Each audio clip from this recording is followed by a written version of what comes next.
So, welcome to the Weightpull podcast, the Cochrans. Hello. Thanks for having us. Very nice for you to be able to join. It's always interesting when it's so far between us. Now I'm not sure, is it 8 or 9 hours now? Here it's 9:30 p.m. So yeah, 9 hours. 9 hours, yeah. It's nice with technology when it works because we can join each other from far, half of the globe. Awesome. So as in all my shows with the Americans, I'm pretty sure a lot of the American weight pullers knows who you are. Canadian, actually. You're Canadian. Oh, I'm sorry. That's okay.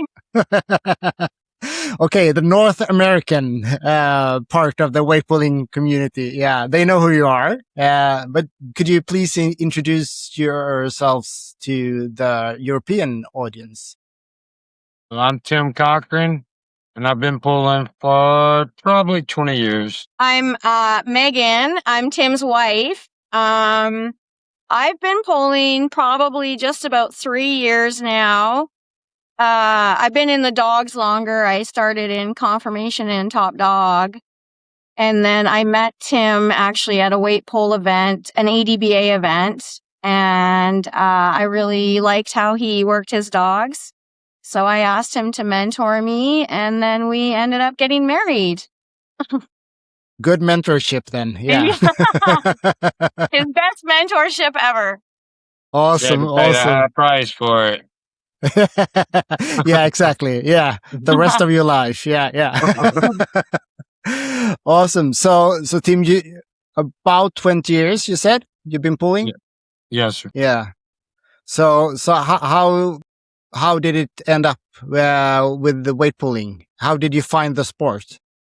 So whenever I was getting out of hog catching, I was looking for something to get into.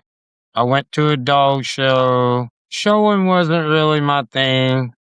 And then I heard them over there weight pulling and went and checked it out, and I was hooked instantly. While I was there watching that, I seen a person pulling a dog that had 3 legs. Oh.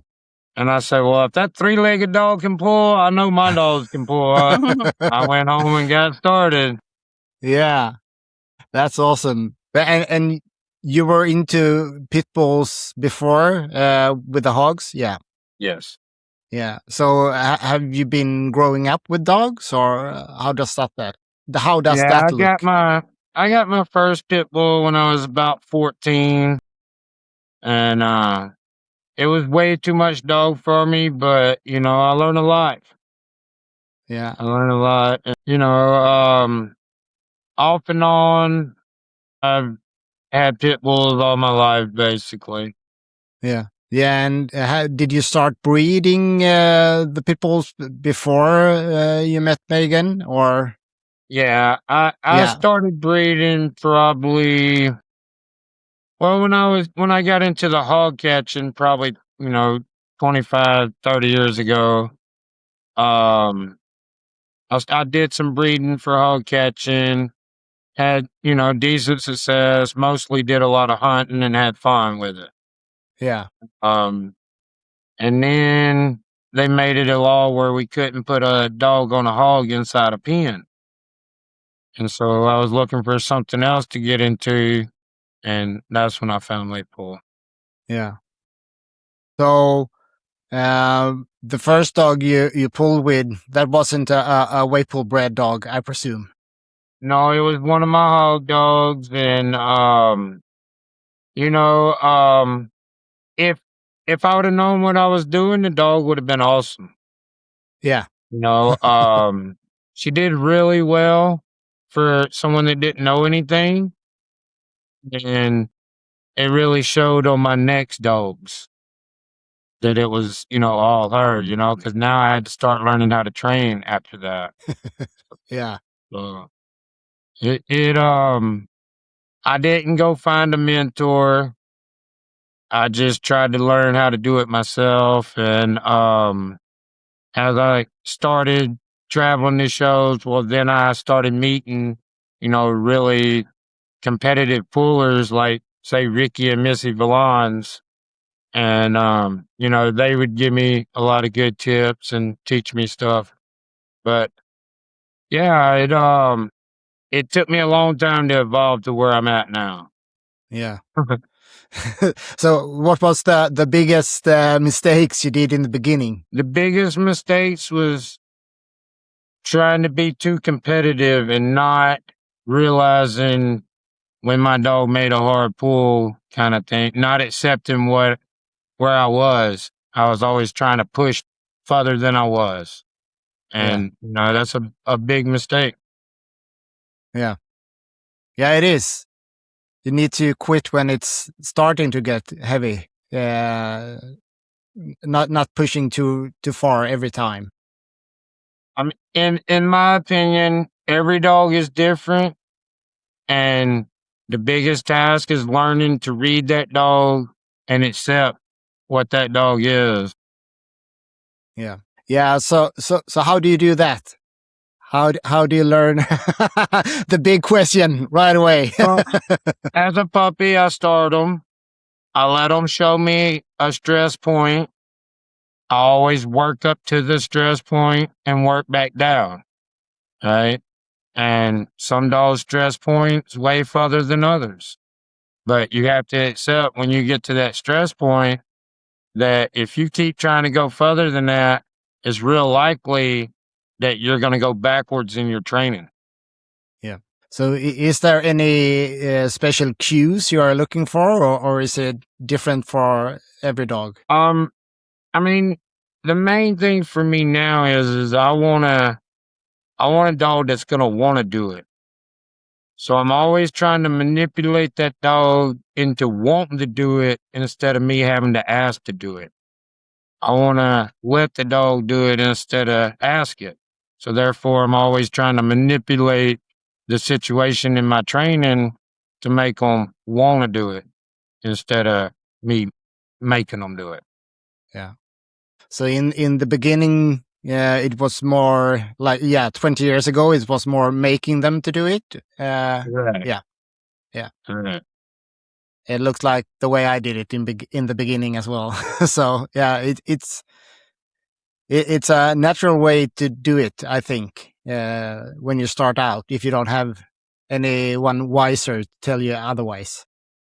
For sure. And, I see some people have success, in that type of method. But for me, I do better with a more mild approach, I guess. I start mine without a leash, and the less I can have to use a leash, the better in my mind. Most pullers don't want to ever let a dog pull without a leash. And for me, I'm the exact opposite. I try not to ever have to use a leash when my dog's pulling. Yeah. So what's the theory around that? Not using the leash, because as you said, most of especially the Americans I've been talking to, use the leash as Yes, much for as they sure. can. Yeah. Um, and I'm everyday life, every moment that I'm doing something with the dog, I work on voice control. I want the dog to respond to my voice, and if it don't, well then I'm gonna find ways to manipulate it. But that's always my goal, is to get them voice corrections to where I don't have to use a leash to get you to listen. And if I'm doing it in everyday life, it's gonna transfer over into the weight. I mean, we can't use a leash in competition. So if No. the dog is already used to voice correcting, then that's kind of the theory behind it, I think, for Tim. Yeah. So how do you do the training to get off the leash? Do you use treats and positive reinforcement, or what type of I training use methods do you use? I use the one thing that you can bait with at the show, and that's love. Yeah. When my dog gets to the end of the track, it knows it's fixing to be a big party, lots of love. It's a great time when you're at the end of the track and you just made a pull. That's Yeah. like the biggest, funnest time in their life. Yeah. We call it the party zone. Well, that's good. Yeah, that's good. So even if I have to help them get to the party zone, when we get to the party zone, we party. Yeah. Yeah. So That's therefore, really they're good. always wanting to get to the party zone. Yeah. Yeah. That's a good way to do it. That's awesome. Thank you. It works well for most dogs. Some dogs need slight corrections, but my method works pretty good for most dogs. Yeah. And the nice thing is, as you said, it never ends. You have enough every time, with love for them. It's a never ending bucket of love. Yeah. Right. Yeah, that's great. So I've been seeing some videos, and as all other Americans, you start quite early with the pups. I do. Yeah. Um, Do you do that mostly on the track nowadays, or is it also when it comes to dragging? feel like it's dependent on the dog. Some Yeah. dogs need more mental work, and so I put them on the track a lot more. Yeah. If they're doing great and don't need all that mental work, I'll do more dragging. Yeah. But it's normally about a 50-50. Yeah. For Yeah, our that's good. current litter right now, we started them in a harness quite young, probably 5 weeks. And we Yeah. just shoot them in our living room in the harness, calling them. And then we move them to the track, I think around 8 weeks old. So they get used to doing the same thing on the track, shooting towards us in a harness. And now just this coming week, we'll start lightly dragging them with a little chain and The seeing how sooner that goes. the sooner Yeah. they can learn the game and know how fun it can be, the better. Now, as far as weight goes, each one's an individual. Yeah. 2 pounds might be heavy for this puppy, where 4 pounds might not be anything for this puppy. So you have to be able to interpret each individual.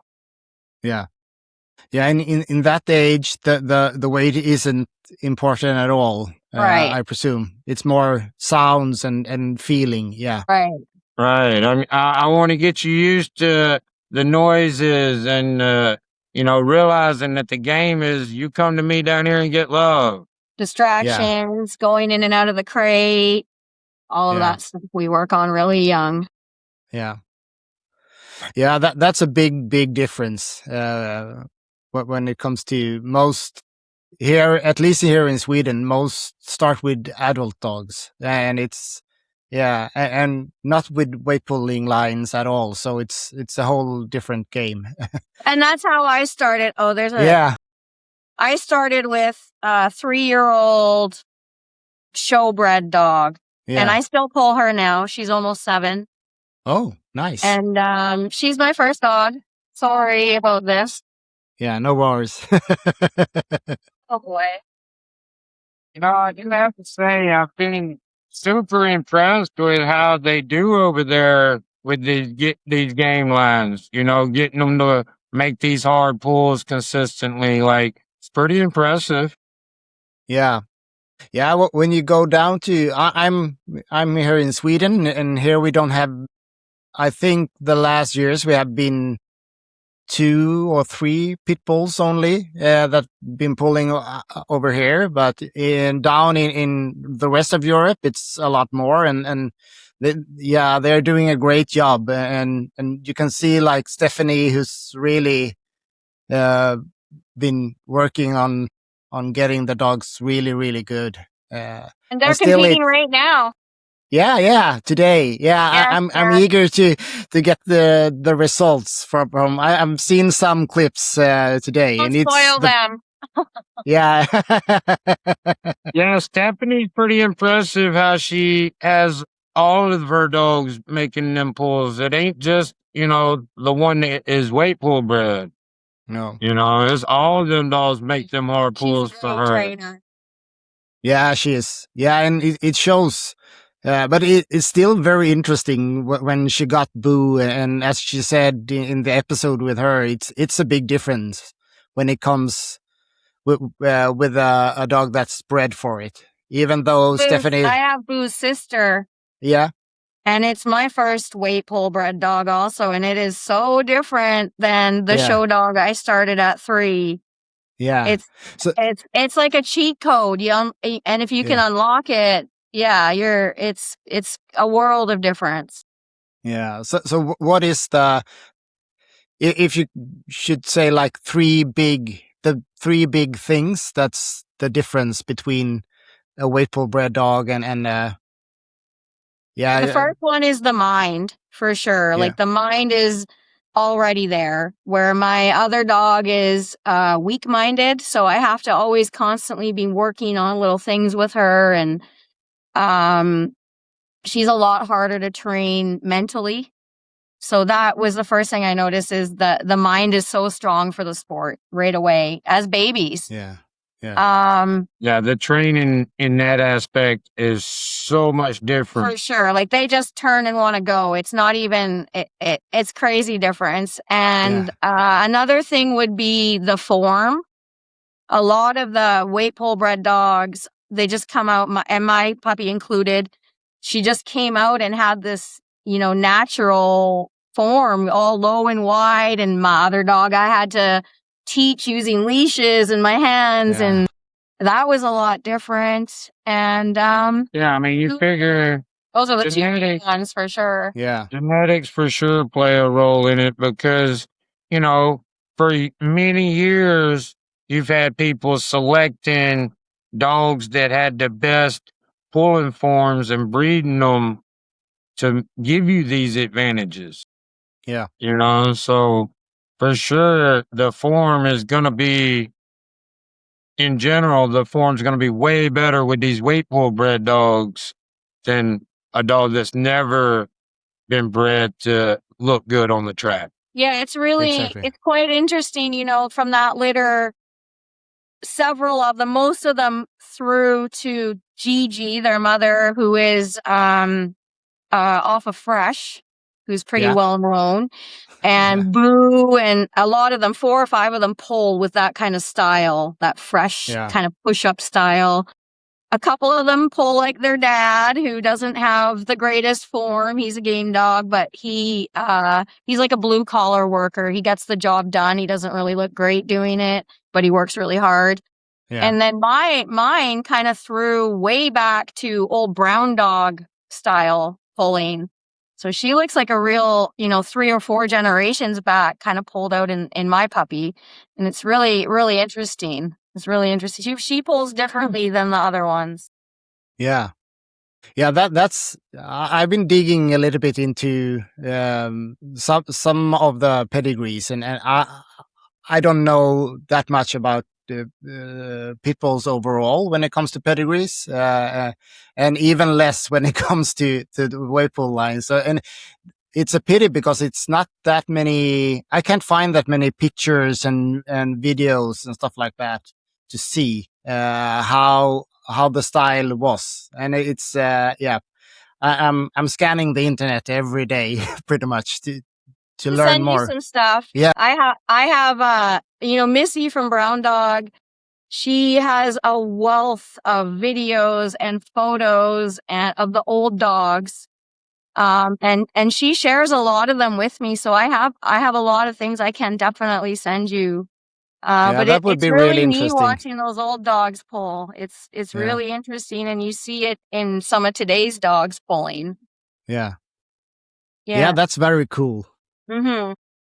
So Tim, when did you switch to weight pull bred dogs? I was probably about 5 years into pulling, and I taught Ricky Valons into breeding his weight pull bred dog to my game dog. and I started out with a cross. And for me, that's generally what I like to do is run about a 50-50 cross, because you can still get quality weight pull dogs that still, are very pit bull type, I guess is the way to say it. Um, I like a dog that I like a pit bull, and as you get deep crossing into them weight pull dogs, some of them start veering away from the pit bull look, So for me, I like to try to do a cross. Yeah. Yeah. So selective breeding has always some downsides as well. So, and that might be one of them. For sure. The looks. Yeah.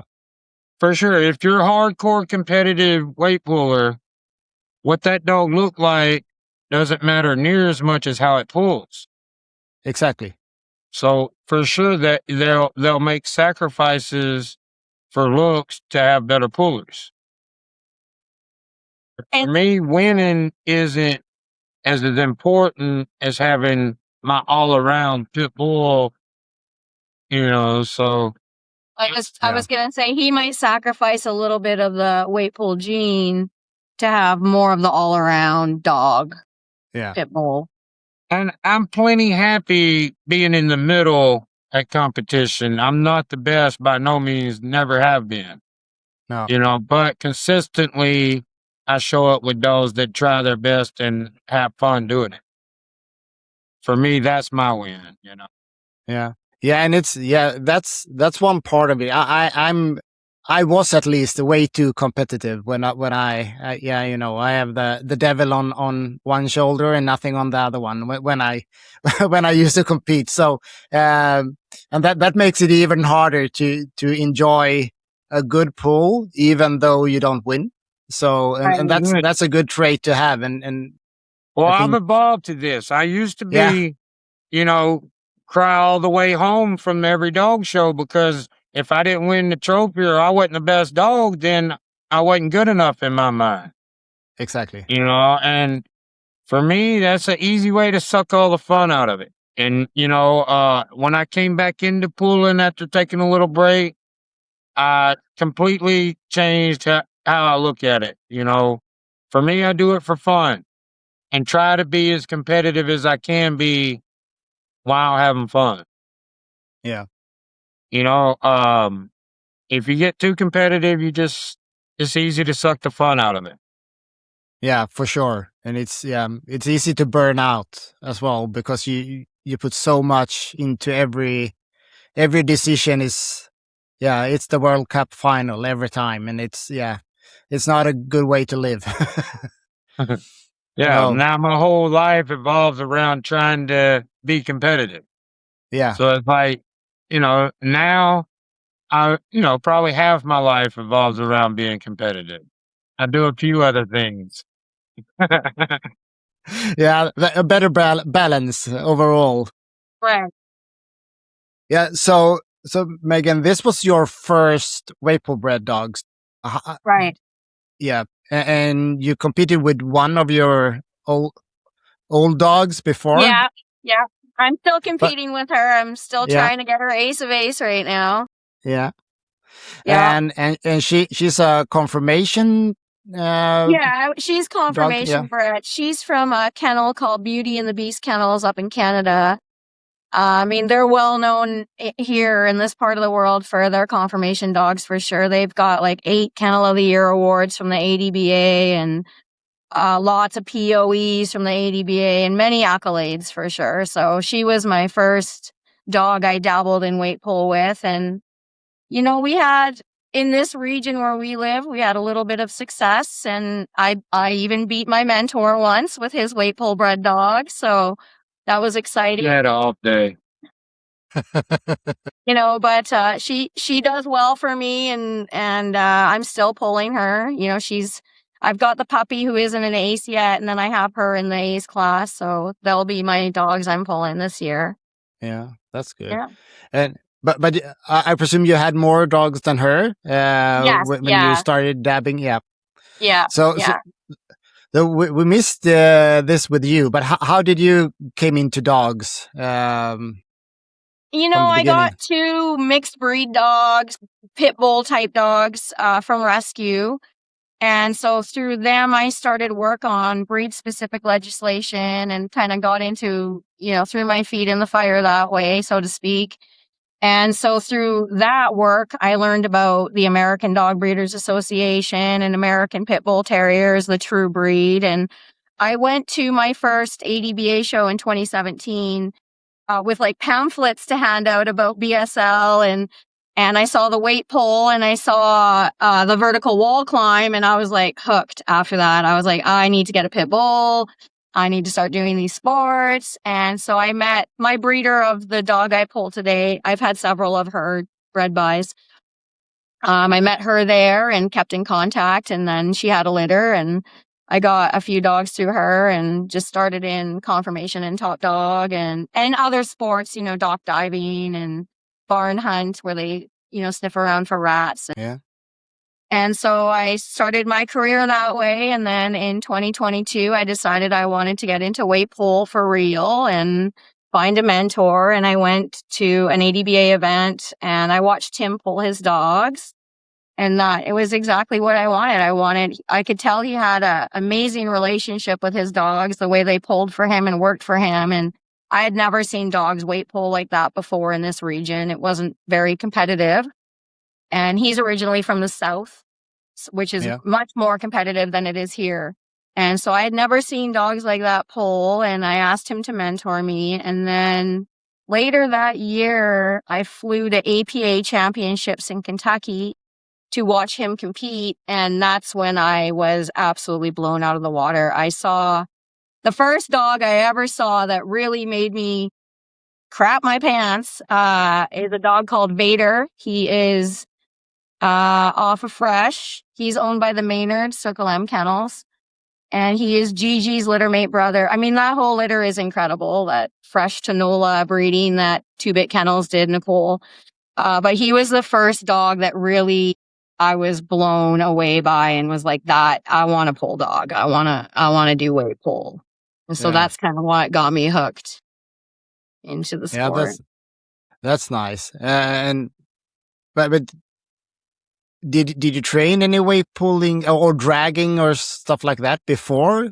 I mean, I dabbled here and there, I had a weight pull harness and I'd put a couple of dogs in it for sure, but I was like dragging on concrete or doing stuff I didn't know what I was doing for sure. And actually was starting to get into it with Hattie is my dog I pull now, her brother. And he did all right at it, but I didn't know what I was doing. And I took him and her to a fun event, like a fun weight pull match. Hattie had never been in a harness before. And I'd been trying to get him going for several months and dragging him. And then she smoked him. She never even worn a harness before, and she beat him, her brother. So that's kind of what led me to keep going with weight pull, Yeah, that's nice. Did you breed any dogs earlier? No, I've never bred any dogs until these last 2 breedings that Tim and I did together. Yeah. I always helped work, like I worked for people that bred several times. I helped my breeder whelp and raise a couple of litters, but I never did anything myself. No. So it's been exciting watching all the puppies go out into the world and grow up and start kicking some ass. We had one of Boo's sister actually won pound for pound and most weight pulled yesterday at an ADBA event in Canada. So that's really exciting. Nice. They're out there starting do some stuff. That's great. When it comes to organizations, so you're in Washington State now, So in that part of the US and also Canada, I presume, what is the biggest organizations over there? The ADBA for sure. This region is called the Pacific Northwest. Like we're in Washington and we're really close we're only 5 hours from Canada. So we do a lot of work with the sister clubs. So the ADBA is definitely a probably say the biggest, but the UPF and the APA are back on their way up in this region. They used to be really popular and now they're back on their way up. So those three for sure are the biggest in this area. When we got here, a lot of the weight pull scene had kind of faded out some, and we've definitely regenerized it, and people see people having fun and come back, and a lot of that kind of stuff. So it's definitely getting more competitive every day now in this region. So proud of that. We have a learning center, like a school, and Tim teaches weight pull, and we have a little army now of all of our students that have come and joined the ADBA and the UPF and APA, and they're all doing great. It's exciting, and so we've definitely helped get weight pull back on the rise. We have shows in our backyard that have sometimes up to 30 dogs. Which is incredible for this part. I know Europe has crazy big shows, but here that's really big, for us. And so, we've definitely played a big role in growing the sport here in this region. And now people are starting to get the weight pull bred dogs in this region, so it's getting harder and harder and harder, just like Europe. But I'm a UPF and APA rep, so we do a lot of work with them. And we like weight pull. We'll pull with anybody, anywhere, anytime. We just want to see dogs make good pulls. I want to see amazing pulls, and hopefully one of my dogs makes one. Yeah. That's a good way to look at it. And it's nice because the at least ADBA, UPF, and APA, they have kind of the same rules. It's small differences. So APA and UPL is pretty similar. ABDA kind of their own thing. They're a little different. Yeah. So what's the big difference when it comes to ADBA? ABDA has multiple fouls. Yeah. That's the way. They only have 4 passes. Yeah, limited passes. Yeah. Double handling. You can double handle in the ADBA. Yeah. I'd say those are probably the major differences, which are pretty big. And then at the ABDA show, you have a lot of other things going on. Right. To where at APA and UPF, you're usually focused in more on weight pull. Right. Yeah. And then UPF has 1 foul and APA has no fouls. But other than that, I think those are probably the biggest differences. Yeah. Is there any rule set that you prefer to pull under? ABDA having them fouls is fine. I don't use them. No. I wish they had unlimited passes, though. I don't. Passes, that's hard. Definitely makes it harder. Sure that, if you bring your dog in way too early, now you got to start using those passes, and you only have 4. Yeah. Where APA or UPF, it's unlimited passes. Yeah. So I do prefer that. And I'll pull with any set of rules. Like we also pull at the UKC pools sometimes, even though it's not competitive. It's still, go have some fun and pull some dogs kind of thing, but they have limits on how much you can pull. And a lot of times it's not hard to make that pull for us. Yeah. So, whenever we have students pulling there, we'll go and pull with them sometimes, But, and they have completely different rules. Okay. But most of the time, if you train your dog to pull and it enjoys pulling, it don't really matter what the rules are.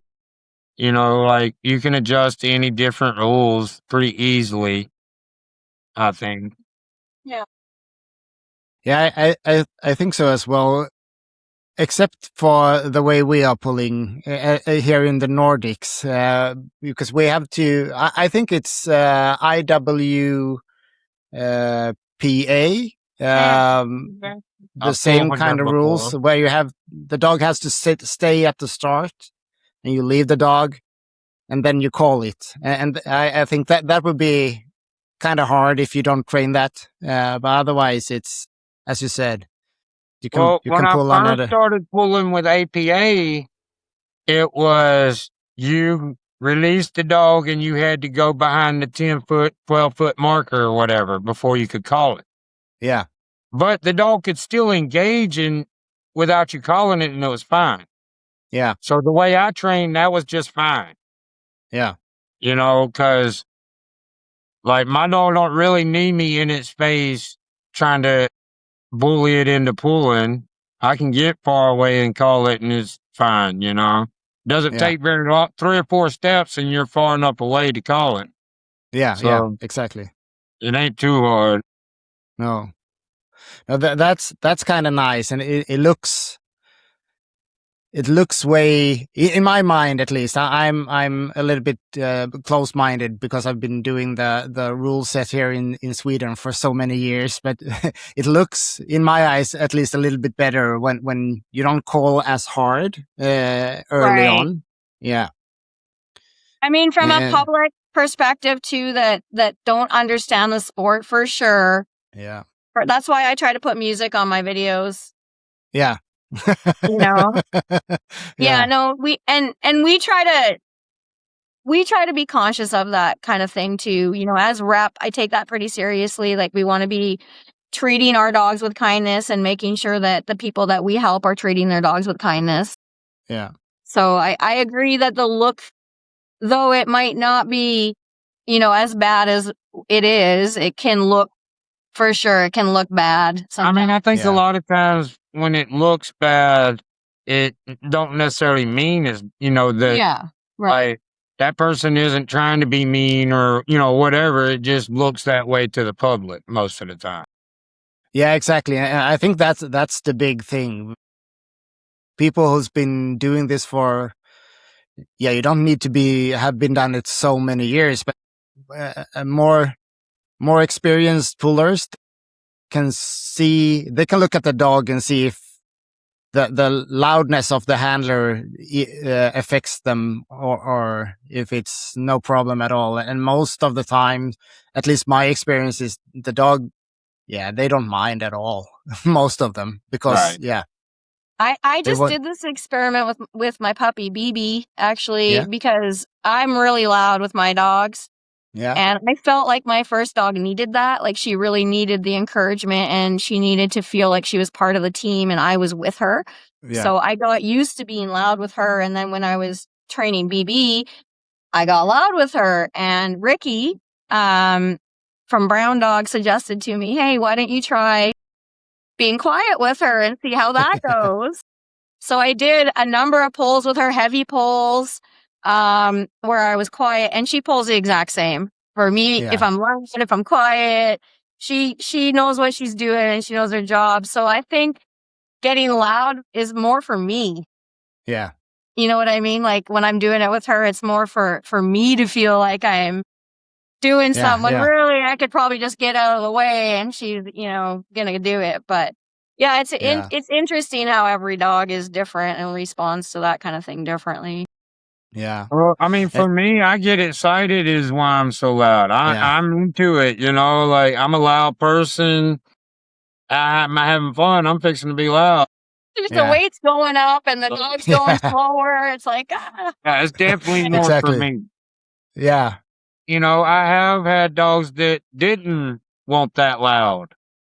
And, I had to learn to adjust for that dog, yeah. but for me, for the most part, yeah, I like to get excited and be loud and have fun with it. Yeah, and you can hear quite easy the difference between excited loud or angry loud. For sure. I agree. Yeah, and in my experience, I've seen some angry handlers, of course, during the years, but not many at all. Most of I them mean, are excited. Yeah, Yeah. it's an emotional sport. It's a roller coaster, and yeah, it's easy to get yeah, upset.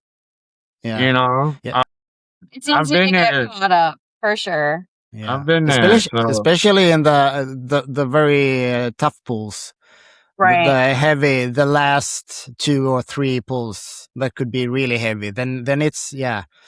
it's nerve-wracking every If time. you're right there to get a placement, Yeah. or right, it's like, yeah, it is. Yeah. It's definitely Yeah, and nerve-wracking. it doesn't happen every time, but sometimes you can get into the bubble with the dog. You just, you don't realize there's people around and everything. And then you have no idea if you're loud or not because you're just in the zone with the dog. And that's one of the best feelings ever. Yeah. Yeah, for sure. That's where I want to be, is in that zone, like rocking everything out. When I used to do top dog a lot, I never really felt that with a dog. The dog's more prey driven for the tug. Any person could have released my dog probably on the wall because he's going for the tug, not for me. And the first time I ever felt that moment where I was in the bubble with the dog weight pulling was with my Hattie dog. The very first time I ever competed her, ADBA, and I wasn't ready to compete, I felt.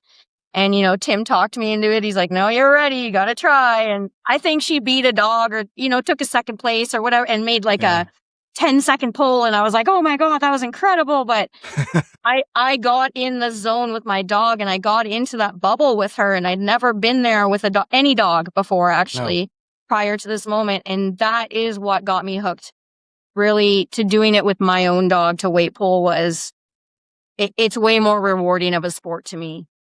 Yeah. Than the high twitch sports. Exactly. Because of that bubble. It's really hard to explain to someone who haven't been in that bubble because you can't see it from the outside. Right. It's just pure emotions between you and the dog. Yeah. It's an incredible feeling to have that with your dog. She was struggling a little bit on the start and I thought, I'm not going to let her hang. We're just brand new. So I went to go grab her shoulder and correct her with my hand. And she looked at me and she was like, no, mama, I got it. And she made the pull. And that was crazy to me. I was like, she told me with her eyes. Like it was the most incredible feeling, and her and I with our second place ribbon walking around like little bulldogs, both of us after, like we just, pulled 100% or whatever, it wasn't, it was like 15% or, whatever it was, little baby pull at that time. But yeah, I will never forget that moment. And we've had it so many times since, but yeah, it is the most rewarding dog sport I've ever done because of those moments with my dog. Yeah, for sure. Yeah, I think, I tried to quit a couple of years ago, but I can't. It's something holding, it got inside my heart in some way. And even without a dog, I can look at a pool and get very, very excited and feel, because I felt exactly the same. Right. I can feel it when I see other dogs pull as well. So it's an amazing sport for sure. It is for sure. I'm glad that I found it. I feel very grateful to have found it. Yeah. When it comes to training, we talked a little bit about it. With the pups, you start early but when it comes to dragging and cart work when they get a little bit older, how do you schedule that? So for me, once they get to a point where they're pulling weight, they're working. Now I'm doing every other day. And, usually it's going to be like a drag, track, 50-50 blend. But if this puppy needs more of one or the other, I'm going to do more of the other. But it's always going to be done up to their pressure point, which is what they consider a hard pull. And when I get to that point, I have a cheat line on, which is a long line that I use to be able to help them, right? So they don't know necessarily that I'm helping, and I add just enough help to see the pull I want to see, but not let them stop. And then I start working down, and that builds their mind up to thinking they can pull anything. Yeah. Yeah, that's a great way to do it. So how do you how do you find out if they need more dragging or they need more cart? Well, if they're trying super hard and just not strong enough, more dragging. If they're already trying hard, they're not paying attention to anything, you're not having any issues on the track other than they're not strong enough, you just need Yeah. more dragging. If Yeah. they're getting on the track and kind of looking behind and wondering what that noise is, or they're looking over there at that food smell, well, they need more track time. They need more mental. Yeah. So when you do the dragging, do you vary the resistance? You do heavy days, light days, and For how do you do sure, that? I do light long for conditioning more. If I'm trying to get them in a certain condition, I do more of that. If I'm trying to build muscle, I'm gonna do more short, heavy dragging, and I'll also change how far the weight is away from them to change that pressure point while they're Yeah. working. So sometimes I might do the weight 5 foot away from them, where some days I might do the heavy weight 15 feet away from them, and just have light chain to that. And if you move the weight away from them and to them, you'll see a different type of workout with them. So you're going to be working different muscles. And so that is kind of how I get to where I can get them into the form that I'm looking for on their hard pulls. Yeah. That was quite interesting. I've never heard that before. So if from the harness you have a light chain, and then you have the heavier weight. Is that more chain, or is it window weights, or what do you use? Different things, but yes, more heavy chains, tire, a drag sled. Window I like to weights. change it out with different things. Different things are going to pull different, and different dogs are going to be affected by different things differently. So it's always an experiment to me to figure out what I want to see out of that dog, right? So I'm going to do different things to find what I like. And now, okay, this is how I'm going to work this dog. Yeah. So the thing you want to find, I presume, is the correct form. Once you found that with the dog, do you stick to that distance, or if it's a sled or tire, or do you still change it up? Well, you know, like once I find that form, yeah, I'll still change it up some, but I'm because I don't always have to be in that form per se. Like if I'm trying to get my dog into shape more than anything, I'm gonna do a lot of light, long dragging, and they're not gonna get in that form. But I know if I want to see that representation of how they're gonna pull in form on the track, then I'm pulling that heavier weight, less distance kind of thing. Yeah.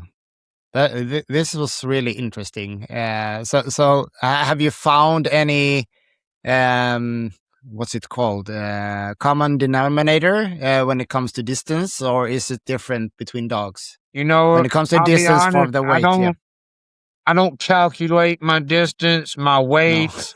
I guesstimate everything and Yeah. judge accordingly because, like, the elements are always changing. So the effort it takes for that same weight can be different day to day. So I don't ever worry about what weight I'm pulling or, what distance I'm going. I'm just looking for a certain look or effort or, a certain tiredness or, you know, Yeah. reading the dog more than anything. Yeah. Yeah. That's the way to do it. I think. Yeah. my mathematical mind is having trouble with that. I'm like a autistic person when it comes to stuff like that, and it's Well, people ask I me need to all the. Oh, sorry. yeah I need to change that mindset. I need to be more intuitive to the dog, and yeah. I mean, I think because every track you go to is going to pull different. Every surface pulls different. Even the same track, the different day can pull different if there's different weather or whatever the elements are. So, Tim really tries to teach me and the students to watch your dog's effort and not worry about any weight or anything like that. Because then you get a number stuck in your head. Well, my dog pulled 1,000 pounds yesterday. He should be able to pull 1,000 pounds today. And then now you're not watching your dog. Exactly. So yeah, his thing is always, I don't know about what the weight. So now people ask me, how much did your dog drag in that video? Because I take a lot more videos than Tim does. Yeah. And I don't know. Like, I don't know how much the chains are or the window weights are or what was on the drag sled or how much that tire weighs, So, yeah, we definitely go more on the effort of the dog. I think you have to be very open, because conditions change. Yeah. And Now with respects to our little training areas, we have a tire that we do heavy starts on really thick Berber carpet. And that's probably about 20 feet. And that length doesn't change when we're using the tire. We have drag paths, pretty long drag paths that length doesn't change, but Right. at different temperatures, you get different resistance on that carpet and tire. Right. So Yeah. it's, or if it rains here a lot where we live and our Yeah. drag path is dirt, so now I Yeah. got to go drag my dog in mud and it changes their foot placements and it changes, mud's now collecting on the chain. So yeah, it's really hard to say distance or weight. And in all of them different workouts, you learn different things and, they're all helpful in some kind of way. Yeah. And they all have some kind of downside in some kind of way. I don't think there's Yeah. a perfect scenario where it's like, I'm going to do this every time. Yeah. Like, I think dragging my Hattie dog through mud puddles made her think about her foot placements on the track. Yeah. Yeah. I think it made her more conscious of where she was putting her feet. All that dragging I did through mud puddles and that kind of thing. It's interesting. It's really interesting. Yeah. I've seen here some of the training groups, especially one. They do the track training with cart on wheels on carpet, and their carpet is quite thin and slippery. And you can see those dogs, they work very much more with their paws to find the traction. Yeah. Right. So like they're kind of double stepping and. Yeah. It's hard to find a dog that will adjust for different carpet. Yeah. Most of the time they get used to pulling on their pads and they pull on their pads all the time. Or they get used to hooking with their nails and they try that carpet and they slip. Yeah. Exactly. Yeah. You can see we do a lot of wheels on dirt over here. Yes. And you can see the dogs that only been doing that. Once they come to a rail track, it's way closer because we have fencing as well. So the fencing comes close and all of a sudden they have to get used to a carpet when they're used to dirt, and it makes a whole lot of difference. Yeah. And the opposite is here. A lot of our dogs are used to pulling on rails or the 4 feet or whatever thin. And then like we took our dog to UKC pull and my dog pulls dead straight in the middle of the track. And I take her to UKC pull and now she's got this wide, 10-foot chute and nope, she's way over left pulling that way. Yeah. Never been on wheels before. It's interesting to flip flop. So we actually try to train our dogs on both. You do, yeah. Mm-hmm. Mm-hmm. Well, I mean, the important thing to remember is anything is the handler's fault. Everything is the handler's fault. There's no they didn't set the cart for me in time. They fucked me. No, you're the handler. It's your fault. And in every scenario. For sure. And if you get in that mindset, you start paying attention to more and doing a better job of making sure that stuff don't happen, you know? Yeah. So, Yeah. I love pulling wheels on dirt. We love it. Yeah. Yeah. Yeah, it's fun. it's yeah, I like it as well. And yeah, well, I've been doing that for like 90% of the pools I've been on. So of course I like it, but it's two different sports in some way. Yeah. And I saw now it was someone pulled on snow with a sled. Some organization in your area, I think it was. Yeah, that looked very interesting as well. So I mean, the IWPA does snow pulls and the UKC does snow pulling here. yeah, And it is interesting because, you know, that sled can get stuck in that snow. I mean, you know, you live in Sweden, you live in a Nordic Yeah. country. You know, things freeze into the snow. And so if in my opinion, if that cart isn't broken out or sled isn't broken out, that could mess a dog's head up if it goes Yeah. to try and engage and it's stuck in you the. don't see very many competitive people do snow no, because their dog gets used to coming out and doing them long, slow pulls. And that's the opposite of what you want in You know, snow. you go like a hard breaker in the snow. So it's we don't snow pull, but A lot of it is people- cool Yeah. to see for A sure. lot of people that Yeah. snow pull, they only snow pulling, you know, kind of thing. Or, you know, like you see them go to a regular show and their dog does this bouncing stuff yeah, to try to break the cart, you know. And like for me, I don't want that habit. no, I want my dog to just come out and make a nice steady pull. yeah. So if you have a dog that does that, like shooting, Yeah. in the harness time and time again, do you think that's because they have been put in front of the cart that was too heavy too often, couldn't I think move? it can vary, you know. You have some dogs that are hyperdrive dogs, right? They want everything fast. Yeah. And some of them think this cart isn't moving fast enough. So they start doing that to feel like they're moving faster. And then, some of them are just because they got pushed into a hard enough pressure that they're trying to find a way to make it work. And it worked like that one time. So now they're hammering it every time. Yeah. Yeah, I had my best dog. He hammered the harness quite hard, and I'm pretty sure that I trained too heavy with him too often at one period in time, and Right. then he continued to do that. Yeah, he was strong, but yeah, the technique was awful. Well, that's why I use that cheat line. Yeah, So that way I can adjust and get the exact pressure I want without making it hard enough that they feel like they can't do it.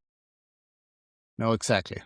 Yeah, that's really good. I've seen a couple of videos with people using that cheat line, and I think that's a good idea when it comes to the dragging.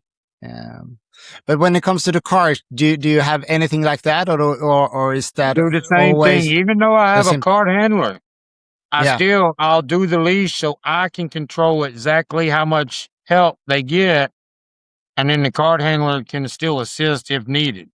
But Yeah, or stop the cart as need. You know, I still have the cart handler, but I Yeah. control the help. yeah. It's really In hard all for my the practice, I do that. I don't, I'm not going to try to Yeah. do that at the show, of course, but no, for sure. Hey, can I bring my cheat line? Yeah, exactly. well, you would be we surprised win every how time. little, like you'd be surprised how little help you give Yeah. them and it make a difference. Sometimes Yeah. you don't even realize you're helping them with that cheat line. It's such little help that they need. Yeah. Yeah.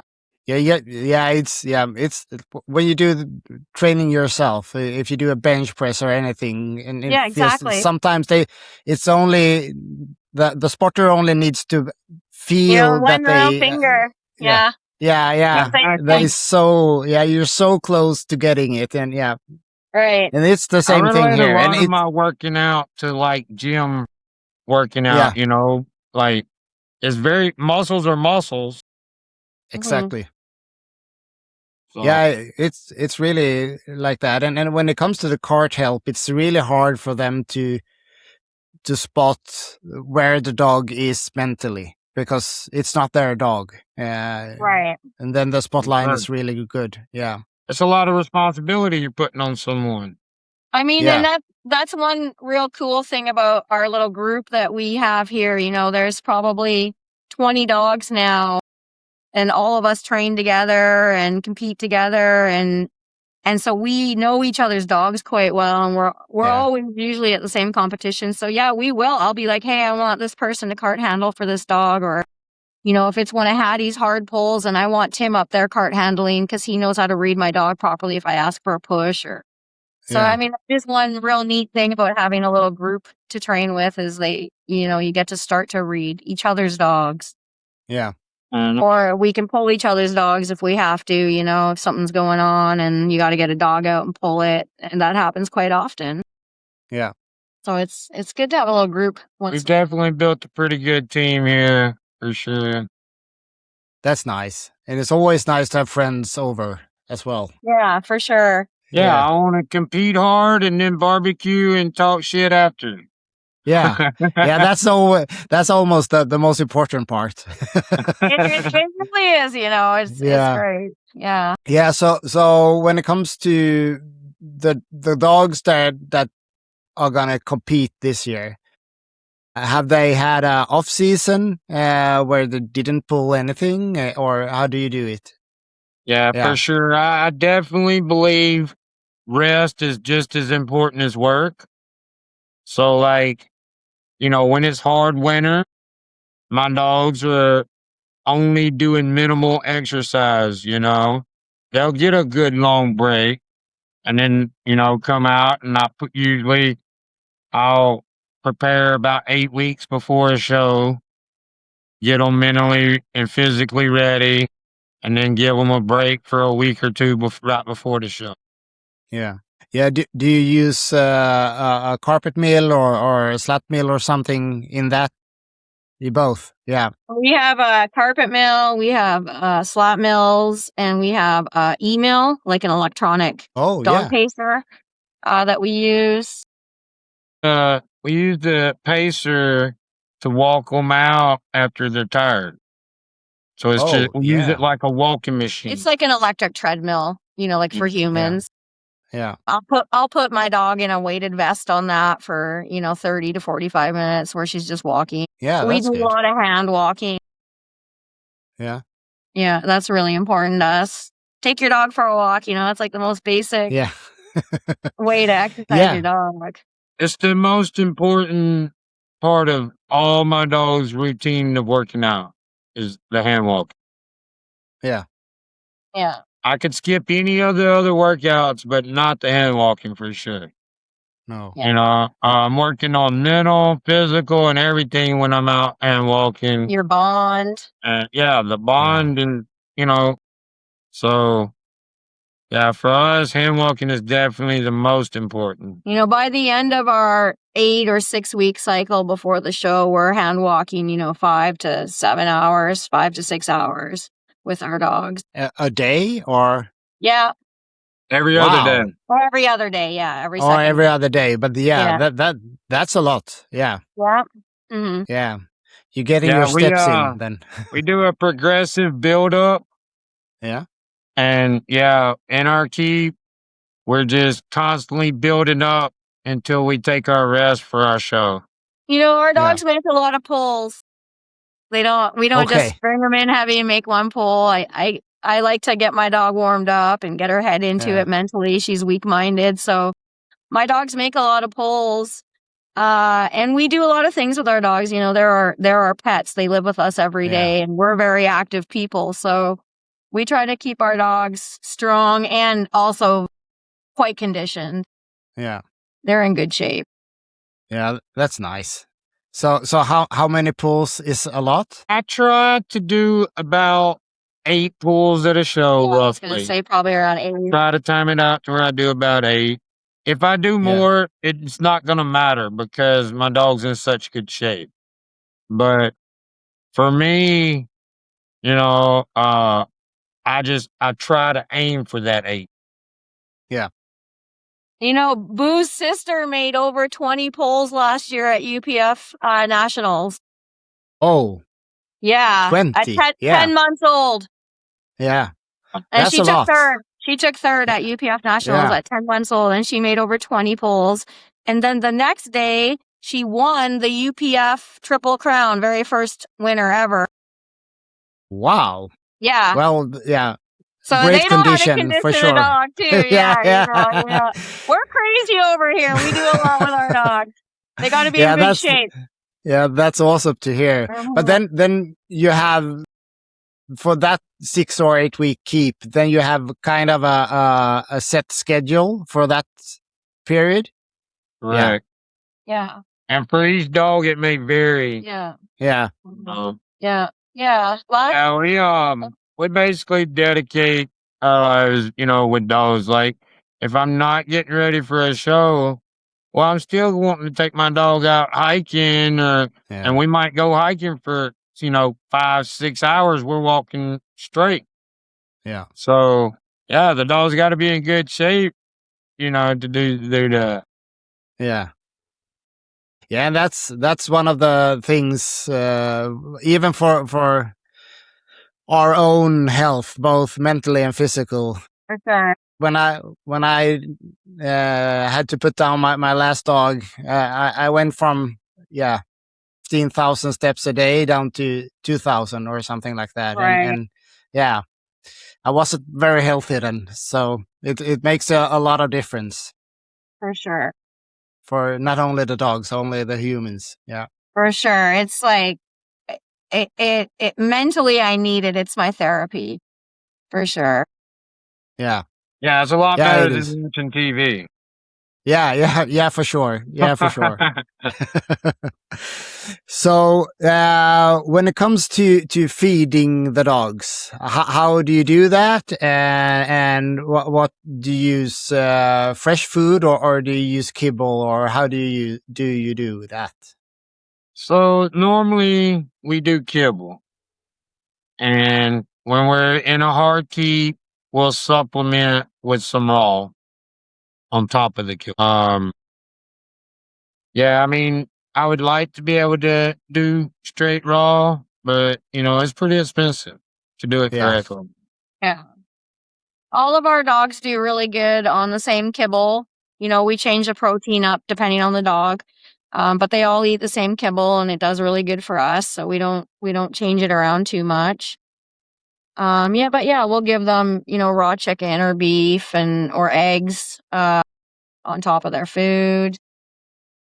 I think if you're feeding good, a lot of them supplements aren't going to make any difference to you. I don't spend my money on a lot of them supplements. I just don't feel like most of them are useful if you're feeding properly. No, that might be true. If you have a good food source from the beginning, then the supplements might do the last % or something, but right, not more than that. Yeah, I use the meat for that, basically. Yeah. I mean, after a hard pull or a hard workout, we give our dogs electrolytes, new pro electrolytes, made specifically for canines. We do use that during show season. I just started using a product called Wonder Dust. It's made from a dog man down south. And it's for senior dogs that you're conditioning that are older. And I think it's made a world of difference with my Hattie dog. She had a hard surgery last fall. I didn't work her for 6 months, and her coat is so different now. Her nails are stronger. Her eyes are glossier. So I do like that product right now. Yeah. But yeah, in general, we don't generally add a lot of supplements. We do like eggs or, that kind of thing more than Well, you got to be careful fish with that oil. Wonder Dust. We were giving it to that male that we used, and he's almost 10 years old and spit out 10 puppies.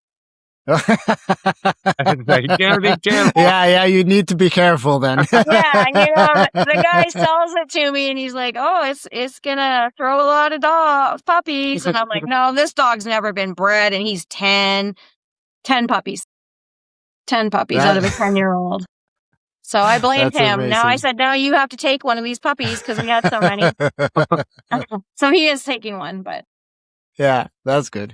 yeah, But yeah, that Wonder Dust is good. for sure. Yeah, it's Yeah. called Wonder Dust, and we love it. But Yeah. in general, yeah, we just try to get everything through food if we can, or raw food. Yeah. Sure. Do you feed once or twice or more We times a do day? twice. Twice a day. Twice. Yeah. Twice seems more less waste. Yeah. More efficient. Seems like.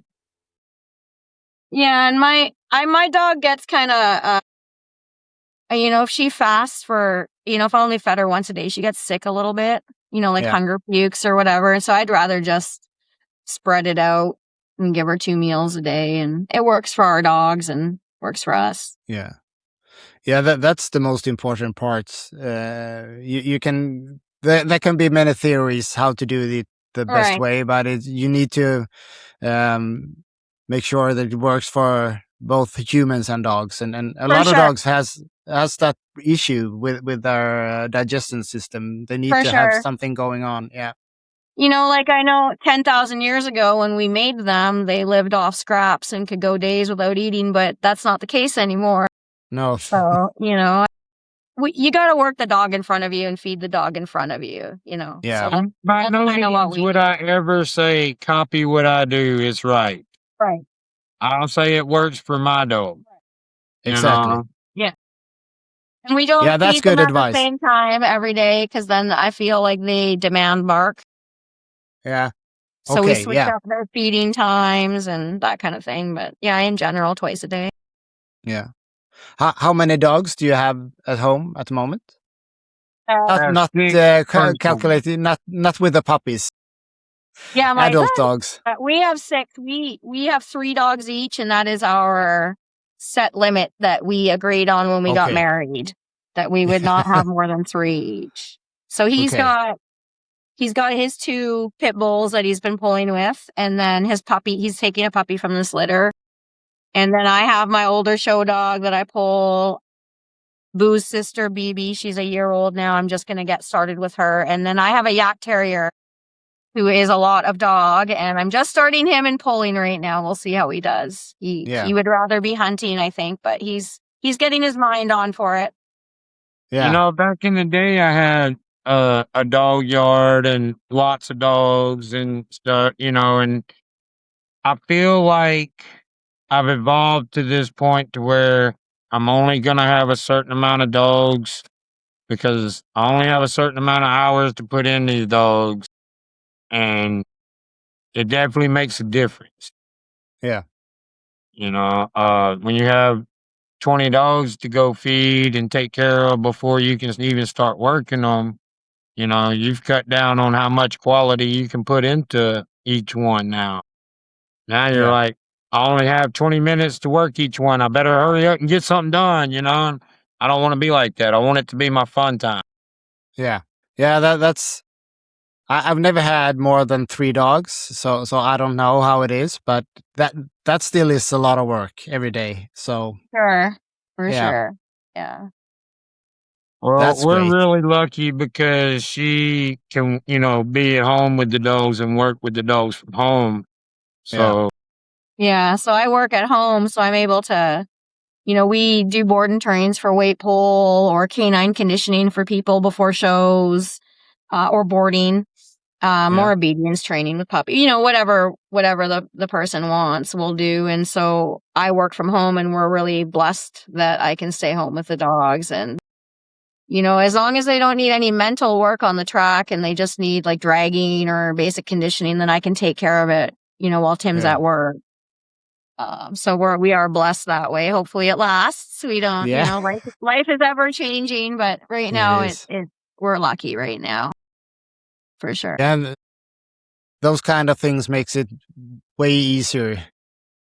Because you have more hours on the day to make everything happen. Yeah. For That's sure. great. So the litter you had now, that was 10 pups. Yes. Yes. Yeah. And at least one of them are heading overseas. I think. Yeah. One is coming to Mandy and Johnny. Yeah. Or I think you say their name. So yeah, Mandy will have the male named Tank. He's got the real big head. I don't know if you've seen pictures, but that's Boo's half brother. Yeah. Yeah. Yeah. So that's we're nice. excited for her to join the family. And this litter will be all weightpull, to where the first Boo's litter was half weightpull. Yeah. Yeah. This one is pure weightpull bred dog. Awesome. So that will be the third weightpull dog here in Europe. Then right. Yeah. And then Boo and the new male that Mandy's getting are cousin to Tabby. Okay. Yeah. Right, because Max is fresh. Yeah. to our GG. Yes. Yeah. I believe there is another weightpull bred dog over there. They're just not pulling it right. Yeah, I'm pretty sure the All Pros sent a dog there. She sent a whopper fresh dog. to Buffy dog, I believe. So I think there is another fresh, and I think that there is some ISK dogs in Italy as well. I don't know if they pull, and they're related through, I think, the HP dog maybe. Or okay. Yeah. Yeah. Okay. So then we have at least. There might be a couple more, but they're not pulling anymore. Yeah. But no. Yeah. So it's interesting. I was in Italy at the UPF show, and I saw both Boo and Tabby pulling, and it's something else. Right. Well, that little Tabby is crazy. She's such a little beast. Yeah, she's out of Emmanuel's stuff, and he's right up there on top of the competition. So it don't surprise me that dog's doing super well. For sure, yeah, for sure. Oh. Yeah, that was quite the experience to see that. Right on. Yeah. So, do you also do the nails? Because that was the first time I saw a dog get the manicure before the pulls. Do you do that as well? I do as little with nails because I'm not that experienced with it. If you don't know what you're doing, you're gonna splinter them, make them weak, more likely to break. I have let a manual do my nails before. I'm not against it. I'm just ignorant to the right way to do it. Yeah. Yeah, we just, use nail trimmers. And we give our dogs biotin when they're competing, which strengthens their nails. But dremeling is a fine art, and Emmanuel's the king of it for sure. He knows what he's doing with that Dremel. I saw that. Yeah. He done that before. I saw that. Yeah, it was. Yeah, it's an interesting part. I'm not sure if it makes how much a difference it makes, but it for sure it makes. I think for that day's pull, it does make a difference. It sharpens them. They can hook better with them, but I also think it weakens them, so they're likely to break during that day's pull. But those real competitive level pullers, they are leaving themselves enough time between competitions for those nails to heal back up or grow back out, where we are always pulling our dogs just for fun. Yeah.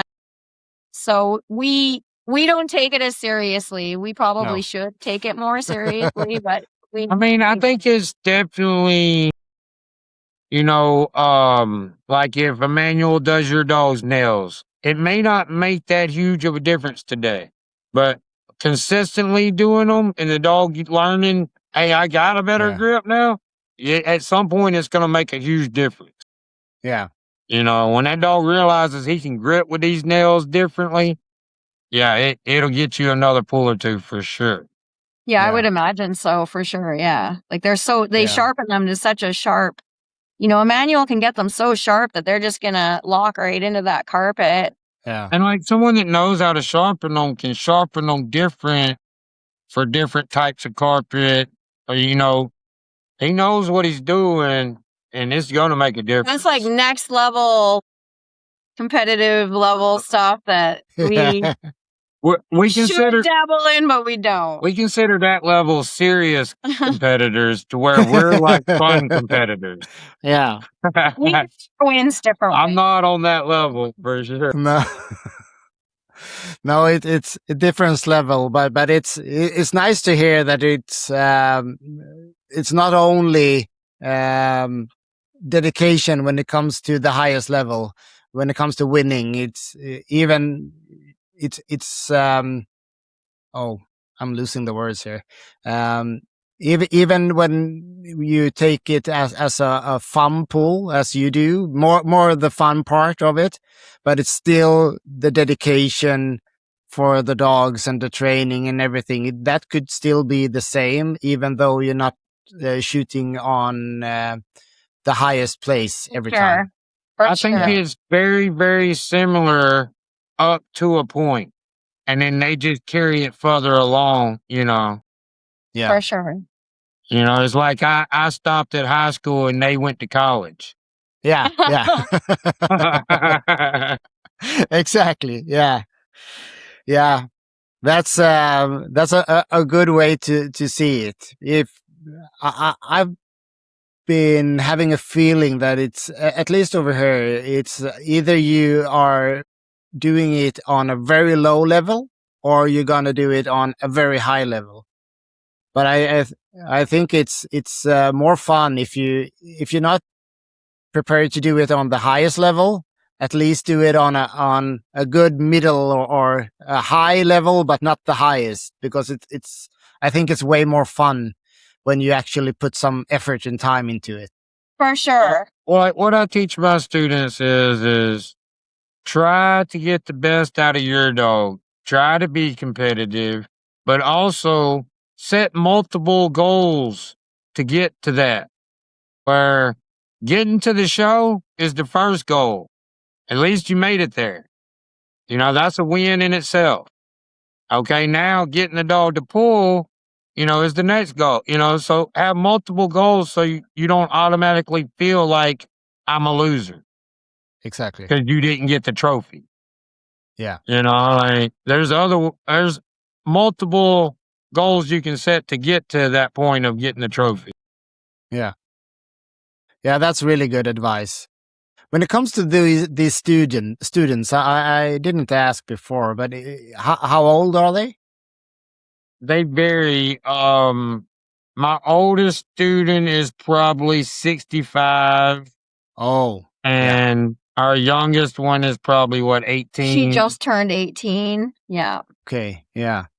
Yeah, I thought it was connected to a school or something. No. So it was like high schoolers or Tim, something like that. Tim got laid off last year for a little while.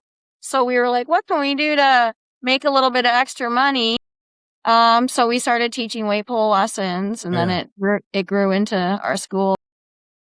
Yeah, that's awesome. That's really good. And that's how you made the community Totally. community we don't make any money off of it, because now everyone has become part of our family and part of our group and our team. So everyone just comes together now and we practice, and we got several of them registered with the ADBA with off breeds, and they are, we went to the Salt Lake Terrier Association show last year in Utah. Yeah, that's awesome. Was judging it. So, underneath Hank Greenwood judging, a little yak terrier took his pound for pound, and one of our clients that has a pit bull took hers, and they're fairly new into weight pull, and one of them, it's their first dog. And yeah, it was really, and then I took the pound for pound with Gigi. So, we had the three of us with our trophies, and that was really the peak moment then. The feel good moment was these students who had just started pulling not even a year ago, now traveling to these events and winning trophies. And it was exciting. It was really, for sure. To go from not knowing what weight pull is to being competitive in weight pull, and two of our students now are getting puppies from this litter that we just bred. So they're ready to take a step up and, get fully mentored by Tim and come out swinging with their weight pull puppies. So should be exciting. Yeah, that's nice to hear. Yeah, very exciting. I'm a really good that's a success mentor. story. I'm really good at getting people started. And there's definitely other mentors people out there that are further along in the sport that could help you when you get already going. Yeah, Tim is amazing at getting a dog started. I've seen him start now over our 2-year anniversary is coming up for our school. We're having a big UPF event at our place for it. But I've seen him start every breed of dog you can imagine now. Like it's unbelievable how good he is at getting dogs started. That's nice. Yeah. So what's the secret? Love. To the party zone. The party zone. Yeah. That's the big quote we always say back to Tim is, the only bait you can use is love. You see in a lot of our videos, the dogs get down to the party zone and they're ready to make out with me. Oh, it's hilarious. Yeah. Hilarious. All these dogs want to make out with Tim because of the party zone. But yeah, I mean, we try to have fun and we try to teach our students to have fun. And really, what else are you doing it for? Why did you get that dog in the first place? Probably to have fun with. Yeah. Our motto is make it your dog's best day ever. Every day. Yeah, that's a really good motto. Yeah. Awesome. Well, the time flies. It's it's all of a sudden 1.5 hours later. And I think I want to ask one last question. So do you have any advice or anything you want to say to the European audience and especially the Scandinavian audience, because those are the biggest to this podcast? I mean, I guess the main thing I would say is make sure you keep taking videos for us to watch.